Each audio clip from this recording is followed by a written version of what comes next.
Poštovani gledaoci serijala Tamo gde smo bili, našu današnju emisiju mogli smo započeti u italijanskom gradu Bariju, u Fođi ili u Vašingtonu, Beogradu ili čak u rumunskom gradiću Ploješti. Ako ovom popisu gradova dodamo i živopisno selo Pranjani u opštini Gornji Milanovac, slagalica, nadam se, postaje još interesantnija.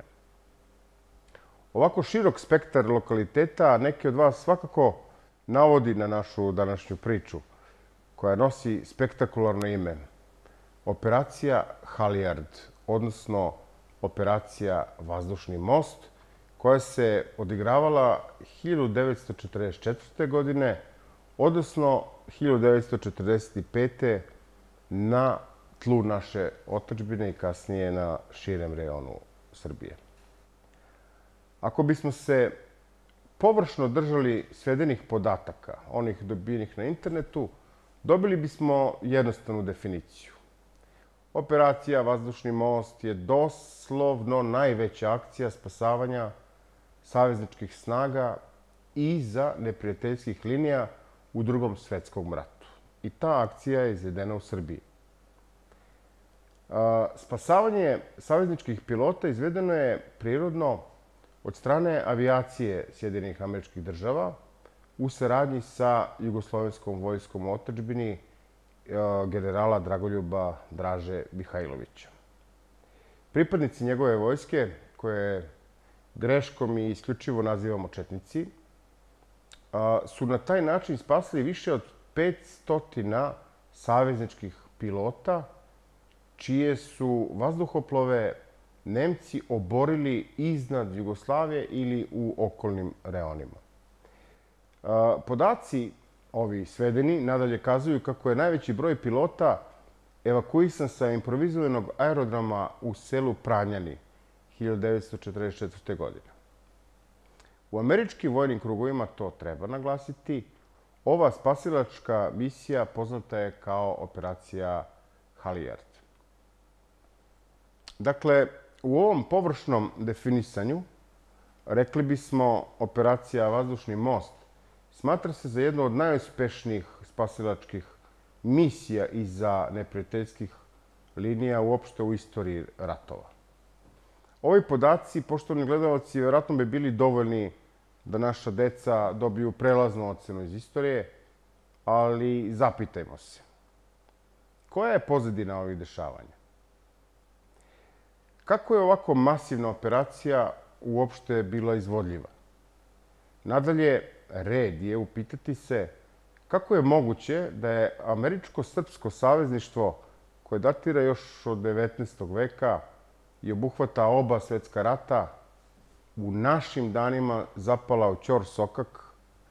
u ćorsokak naših nerazumevanja, pa i otvorenog neprijateljstva, koje je svoj tragičan epilog imalo 1999. godine. Naposletku, nije li veliki američki narod i danas na neki način uskraćen za otvoreno prijateljstvo srpskog naciona? I naravno, nama najvažnije pitanje jeste da li je moguće da sudbina našeg Kosova i Metohije i sudbine stotine hiljada naših sunarodnika da se nalazi pod mačem politike. Pogrešne politike prema nama, ali i naše pogrešne politike prema drugima. Sva ova bolna pitanja traže da se istorijom bavimo hladne glave i da pokušamo da iznađemo odgovor na još jedno pitanje. A to bi bilo gde se to u istoriji zagubilo naše savezništvo sa najvećom silom našeg doba. Rekli bismo, mnogo pitanja za svega par minuta i samo na jednoj televiziji. Dakle, ovo jeste pretenciozan zadatak, priznajem, ali razmišljam kako da odgovorimo na bar neka od ovih pitanja. Jer pre svega nameće se dilema koliko davno treba da se uputimo u prošlost ne bi li dospeli do odgovora. Da li u vreme kada su naši apostoli nauke Mihajlo Pupin i Nikola Tesla tako gordo uspostavljali svet moderne nauke. Zaista pod zastavom Amerike, ali sa srpskim srcem u nedrima. Ili u vreme kada je republikanski predsjednik Amerike Wilson direktno radio za interese naše države.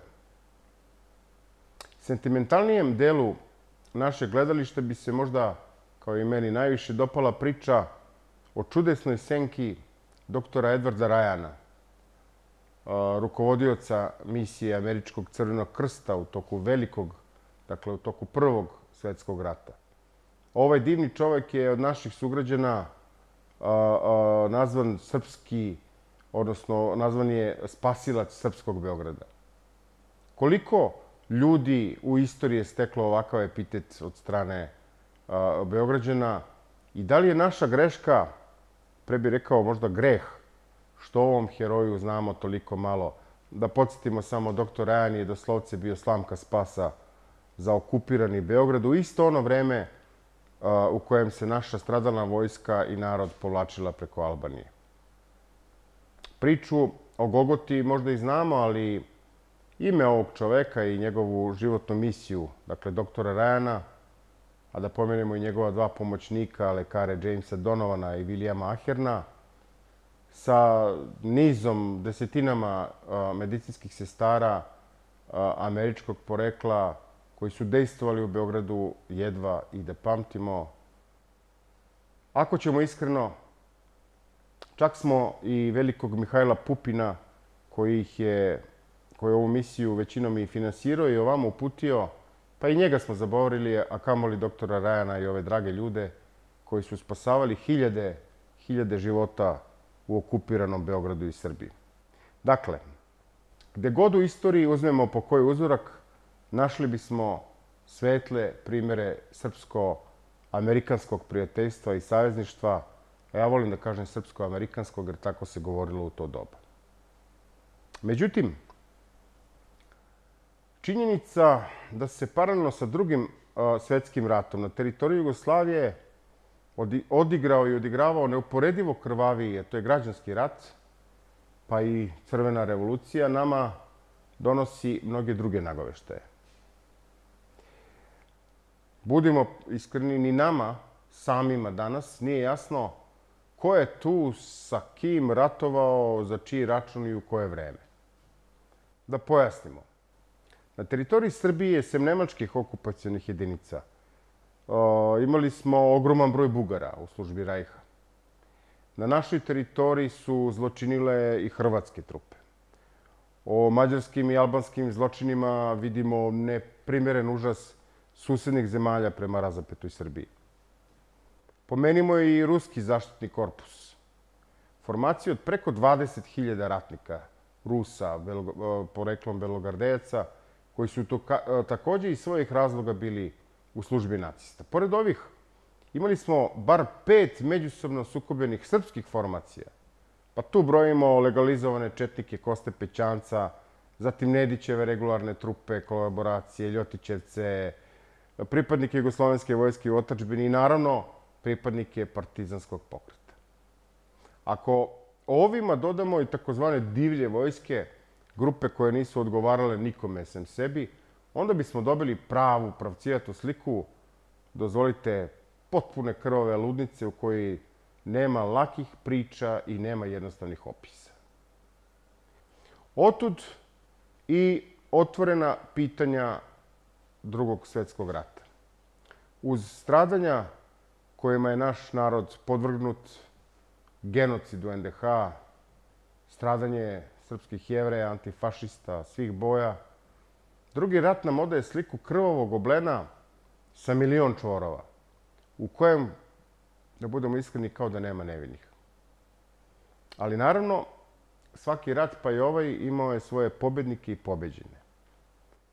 Posleratni crveni teror, o kojem je bilo značajne reči u ovom serijalu, kao da je zabetonirao podele unutar našeg naciona, ali je na neki način onemogućio i pomirenja naroda koji su nastavili da žive u Titovoj Jugoslaviji.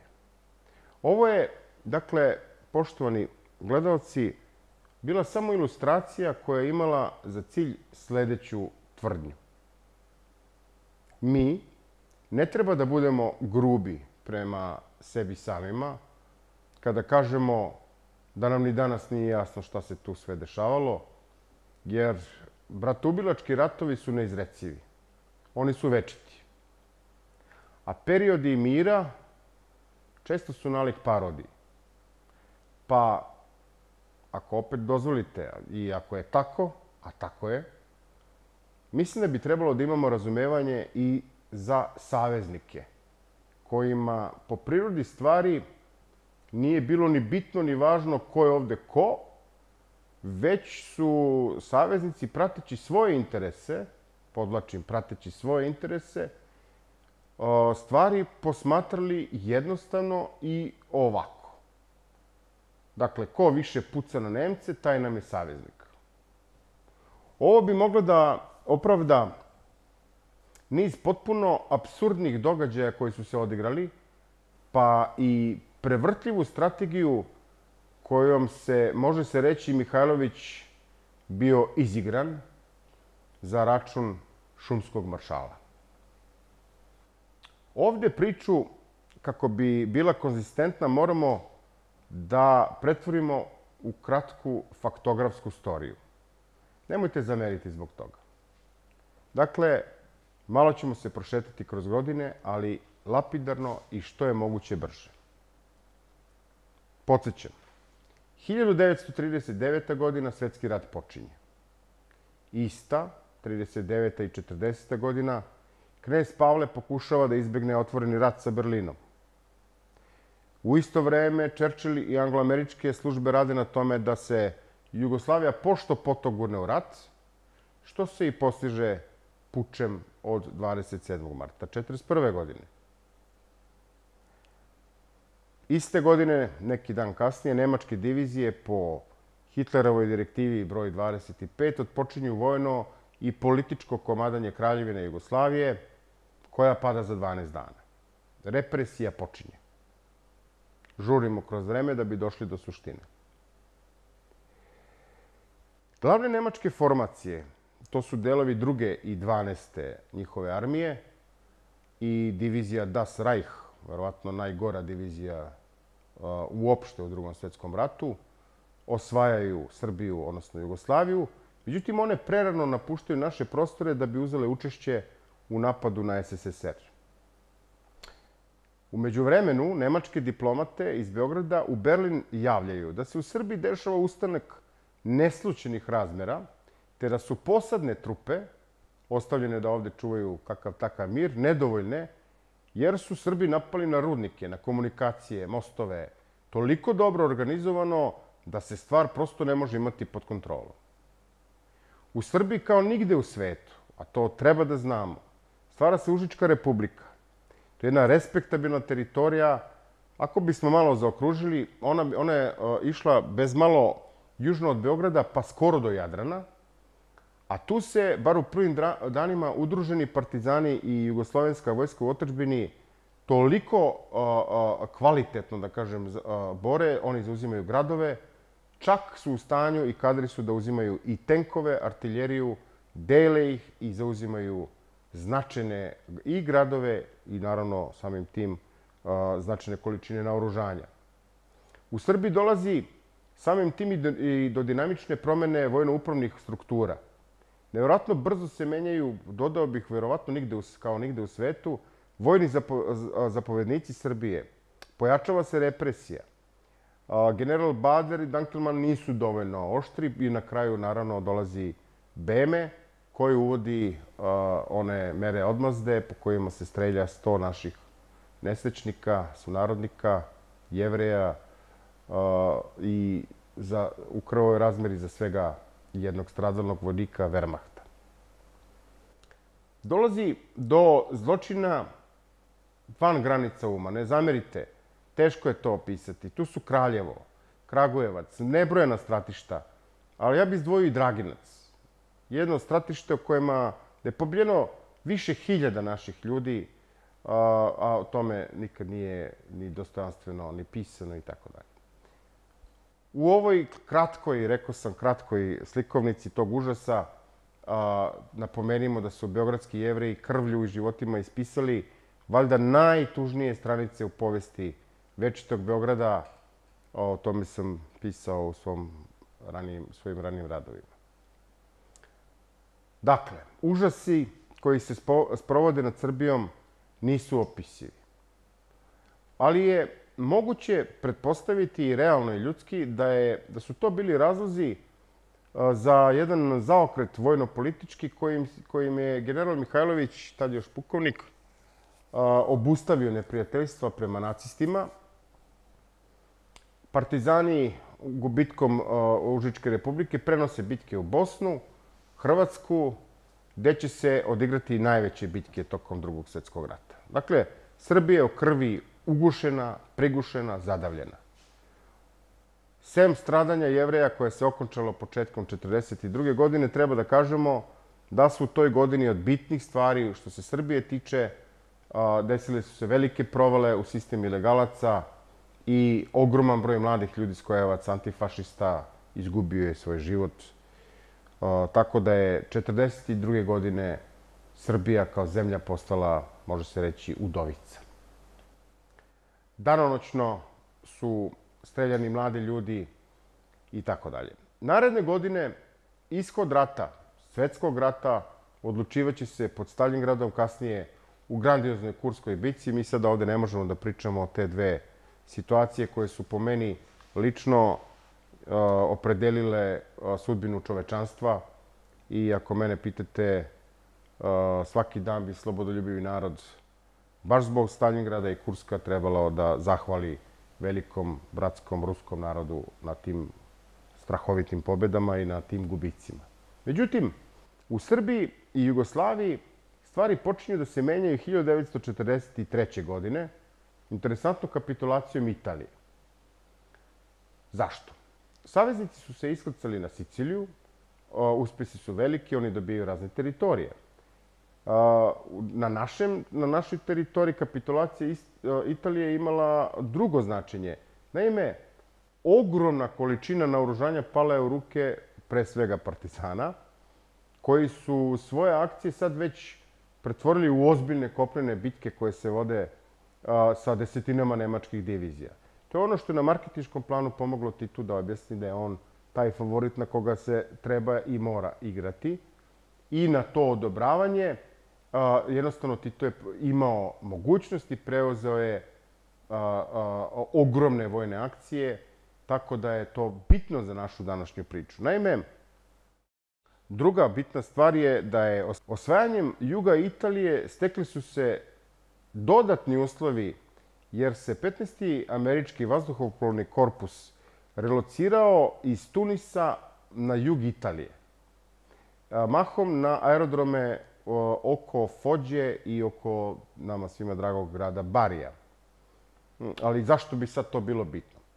Pa evo iz kog? Iz prostog razloga, zato što je sa ovih poletnih destinacija u dometu savezničke, pre svega američke avijacije, bila ne samo Srbija, već i Mađarska, Austrija, Slovačka, Bugarska, ali i Rumunija, na čijem tlu su se nalazili i dan danas nalaze grandiozni izvori i rafinerije nafte.